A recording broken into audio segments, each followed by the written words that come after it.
Indian festivals किसे नहीं पसंद है, पर मैं आपको बता दूं कि सबसे ज्यादा इंडियन फेस्टिवल्स ना इंडियन स्टूडेंट्स और ऑफिस जाने वाले लोगों को पसंद है। क्यों? क्योंकि हमें छुट्टी जो मिल जाती है। But do you think there is science behind our Indian festivals? Well, अगर साइंस और इंडियन फेस्टिवल्स की बात की जाए तो हर इंडियन फेस्टिवल फसल के मौसम से जुड़ा हुआ होता है। जैसे कि संक्रांति सर्दियों के मौसम का अंत होती है, होली वसंत ऋतु का अंत होती है, दिवाली फसल के मौसम का अंत है, यानी कि end of the cropping season. You see, in India we didn't have a concept of weekends.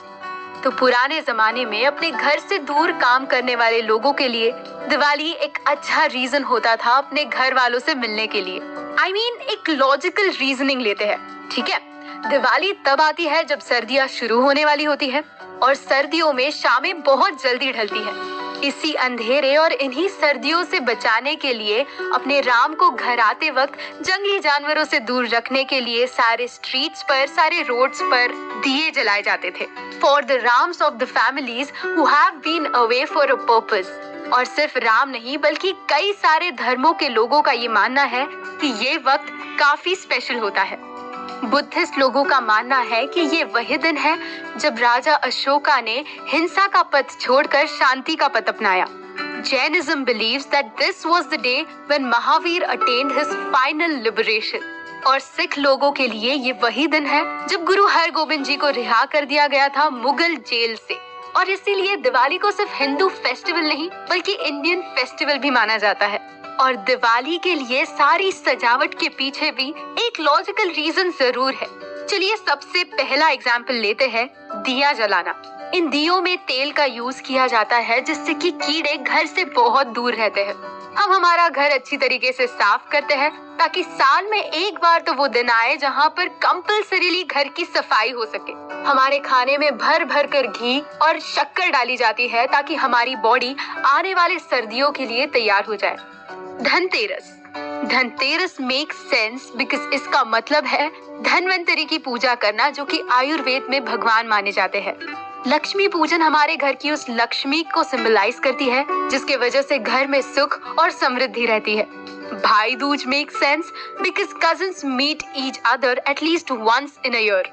एक और सबसे बड़ा रीजन जानने के लिए आपको ये चीज बहुत ध्यान से सुनना होगा। शायद इसके बारे में आपने पहले कभी सुना भी नहीं हो। और ये चीज के बारे में जानने के लिए आपको सबसे पहले उस शिमरिंग लाइट की तरफ देखना पड़ेगा। दिए की जोत नहीं, इस लाइट को कहते हैं प्लाइडियस स्टार क्लस्टर, यानी कि द सेवन सिस्टर्स। कई सारी प्राचीन संस्कृतियों में इस लाइट का मेंशन पाया जाता है जो इस पार्ट ऑफ द स्काई से शाइन करती है। और हमारी दिवाली कब आती है? कार्तिक अमावस्या, यानी कि उस दिन जिस दिन रात सबसे ज्यादा अंधकार वाली होती है। Meaning when the night is the darkest, these stars shine the brightest. They cut through the dark night and reach out to you. इस स्टार क्लस्टर को इतने सारे संस्कृतियों में स्पेशल माना जाता है कि कईयों का मानना है कि ये यूनिवर्स का सेंटर पॉइंट है। वैसे तो रात के आसमान में कई सारे तारे हैं, मगर दुनिया ने अपनी सारी कहानियां उसी क्लस्टर के बारे में कोइंसिडेंटली बनाई जो कि दिवाली के दिन सबसे ज्यादा चमकता है। क्या आप मानोगे अगर मैं कहूँ कि इजिप्शियंस के पास भी अपनी अलग दिवाली है? जी हाँ, इसका नाम है lynch नाप्सिया। That's what Egyptians call their festival of lights. Even they would light rows of lamps and keep them burning throughout the night to honor the goddess called Isis. क्या ये एक और कोइंसिडेंस है लक्ष्मी की तरह? There is science, there is logic, there are reasons that is widely accepted by multiple cultures about specifically this time of the year. वैसे अगर देखा जाए तो हर इंडियन फेस्टिवल के पीछे सिर्फ साइंस, लॉजिक या रीजनिंग नहीं होती बल्कि एक मैसेज भी होता है। क्या आपने कभी उस दिए को देखा है जिसकी बाती को हल्का सा तेल के अंदर डालना होता है और हल्का सा बाहर भी रखना होता है? अगर पूरी अंदर डाल दो तो ये बाती जलती नहीं। बिल्कुल हमारी जिंदगी की तरह एक छोटे से अंधेरे भरे कोने को अपने लाइट से जलाना, फिर भले ही वो कुछ देर के लिए ही क्यों ना हो।